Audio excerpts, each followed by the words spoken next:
से मोहसिन नकवी को कहता हूं कि देखें सर, ये 90 दिन की गवर्नमेंट है, इसके बाद आपके लिए बड़ा मुश्किल होगा पाकिस्तान में।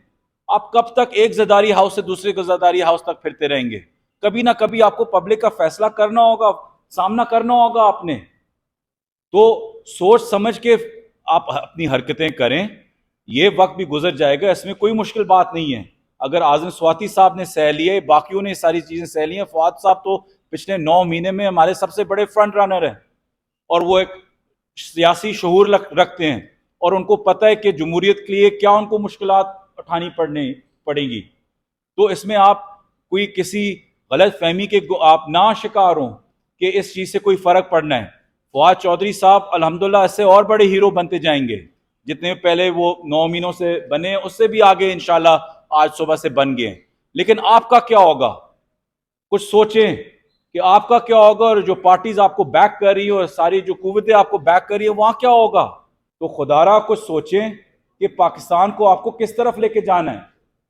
आप उन लीडर्स को और उस पार्टी को साइडलाइन करने चाह रहे हैं जो इस मुल्क की सबसे बड़ी पार्टी है, एक वाहिद एक पार्टी है जो सारे प्रोविंसेस में ग्रास रूट लेवल तक इंट्रेंच्ड है।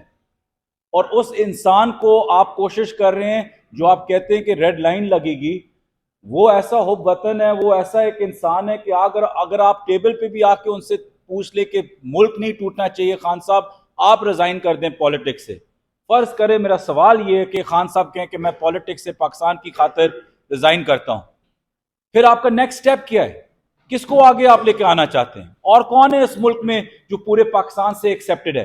मुझे एक शख्स बता दें, किसी पार्टी में भी, आर्स इंक्लूडेड, कौन सा ऐसा शख्स है जो पूरे पाकिस्तान में एक्सेप्टेबल है, जिसकी सादिक और अमीन की एक रेपुटेशन है जो पूरे दुनिया में माना जाता है? एक अगर बता दें। क्या बिलावल ज़रदारी को आगे लेके आना चाह रहे हैं?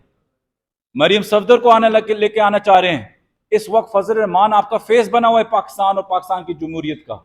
ये पाकिस्तान आप बनाना चाह रहे हैं? तो फैसला करें कि आपने पाकिस्तान के साथ करना क्या है। किस इंसान को अरेस्ट किया, किस वजूहात पे कि ईसीपी को थोड़ी सी उनको दर्द हुआ है, अफसोस हुआ उनको कि उनने खाली उनको बोल दिया है आगे कि वो फ्रंटमैन है पीडीएम के। अब इसमें जो पिछले 9 महीनों में है, और इंसान क्या बोले? अगर इतना भी बोलने का हक नहीं है तो फिर हम चुप होके क्या हर जो आए एक्सेप्ट कर लें?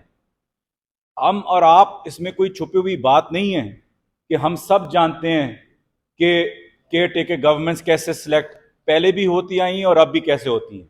सब जानते हैं किसका सबसे बड़ा स्टेक होता है इसमें। लेकिन जब भी वो सिलेक्शन हुई है उसमें फिर भी कोई ना कोई किसी किस्म की फेयरनेस रहती है कि बंदा इतना कंट्रोवर्शियल ना हो।